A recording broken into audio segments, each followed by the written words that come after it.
ಈಗ ಪಠ್ಯಪೂರಕ ಅಧ್ಯಯನದಲ್ಲಿ ವಸಂತ ಮುಖ ತೋರಲಿಲ್ಲ ಇದರಿಂದ ಒಂದು ವಾಕ್ಯದ ಪ್ರಶ್ನೆಗಳು. ಮೊದಲನೇ ಪ್ರಶ್ನೆ, ಪುಟ್ಟ ಪೋರಿ ಏನು ಮಾಡುತ್ತಿದ್ದಾಳೆ? ಪುಟ್ಟ ಪೋರಿ ಮುಸುರೆ ತಿಕ್ಕುತ್ತಿದ್ದಾಳೆ. ಉತ್ತರ ಸರಿಯಾಗಿದೆ.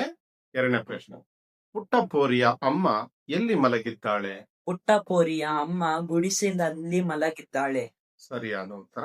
ಮೂರನೇ ಪ್ರಶ್ನೆ, ಪುಟ್ಟ ಪೋರಿಯ ಅಮ್ಮ ಗುಡಿಸಿಲಿನಲ್ಲಿ ಹೇಗೆ ಮಲಗಿದ್ದಾಳೆ? ಪುಟ್ಟ ಪೋರಿಯ ಅಮ್ಮ ಗುಡಿಸಿಲಿನಲ್ಲಿ ಗೂರುತ್ತಾ ಮಲಗಿದ್ದಾಳೆ. ಸರಿಯಾದ ಉತ್ತರ. ನಾಲ್ಕನೇ ಪ್ರಶ್ನೆ, ಗೋಡೆಗಳು ಏಕೆ ಮುಖ ಮುಚ್ಚಿಕೊಂಡಿವೆ? ಗೋಡೆಗಳು ಸುಣ್ಣ ಕಾಣದ ಹಾಗೆ ಮುಖ ಮುಚ್ಚಿಕೊಂಡಿವೆ. ಗೋಡೆಗಳು ಸುಣ್ಣ ಕಾಣದೆ ಮುಖ ಮುಚ್ಚಿಕೊಂಡಿವೆ. ಅದು ಸರಿಯಾದ ಉತ್ತರ. ಐದನೇ ಪ್ರಶ್ನೆ, ಒಡೆಯನ ಅಂಗಳದಲ್ಲಿದ್ದ ಮಾವಿನ ಮರಗಳು ಹೇಗೆ ನಿಂತಿವೆ? ಒಡೆಯನ ಅಂಗಳದಲ್ಲಿದ್ದ ಮಾವಿನ ಮರಗಳು ಮೈದುಂಬಿ ನಿಂತಿವೆ. ಒಡೆಯನ ಅಂಗಳದಲ್ಲಿದ್ದ ಮಾವಿನ ಮರಗಳು ಮೈದುಂಬಿ ನಿಂತಿವೆ. ಸರಿಯಾದ ಉತ್ತರ. ಆರನೇ ಪ್ರಶ್ನೆ, ವಸಂತ ಮುಖ ಯಾರಿಗೆ ತೋರಲಿಲ್ಲ? ವಸಂತ ಕಮ್ಮಾರ, ಕುಂಬಾರ, ನೇಕಾರ ಮತ್ತು ಕೇರಿಯ ಮಾರ ಇವರಾರಿಗೂ ವಸಂತ ಮುಖ ತೋರಲಿಲ್ಲ. ಉತ್ತರ ಸರಿಯಾಗಿದೆ. ವಸಂತ ಕಮ್ಮಾರ, ಕುಂಬಾರ, ನೇಕಾರ ಮತ್ತು ಕೇರಿಯ ಮಾರ ಇವರಾರಿಗೂ ಮುಖ ತೋರಲಿಲ್ಲ. ಉತ್ತರ ಸರಿಯಾಗಿದೆ.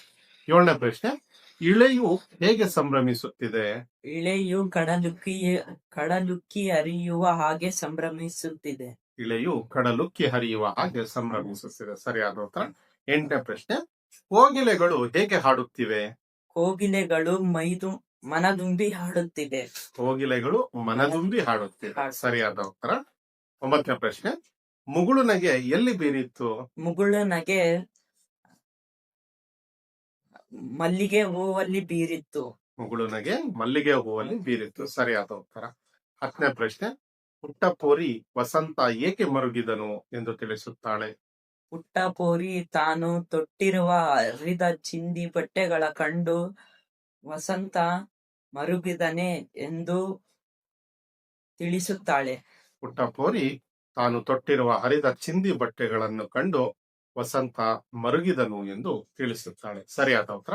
ಕೊನೆಯ ಪ್ರಶ್ನೆ, 11ನೇ ಪ್ರಶ್ನೆ, ಪುಟ್ಟ ಪೋರಿಯ ಅಮ್ಮನ ತೂತು ಬಿದ್ದ ಸೀರೆಯಲ್ಲಿ ಯಾರು ಸೊರಗಿದ್ದಾರೆ? ಪುಟ್ಟ ಪೋರಿಯ ಅಮ್ಮನ ತೂತು ಬಿದ್ದ ಸೀರೆಯಲ್ಲಿ ಬಾಲರವಿ ಸೊರಗಿದ್ದಾನೆ. ಬಾಲರವಿ ಸೊರಗಿದ್ದಾನೆ. ಸರಿಯಾದ ಉತ್ತರ. ಅಲ್ಲಿಗೆ ಎಲ್ಲಾ 1 ಅಂಕದ ಪ್ರಶ್ನೆಗಳು ಮುಗಿದಿವೆ. ಧನ್ಯವಾದ.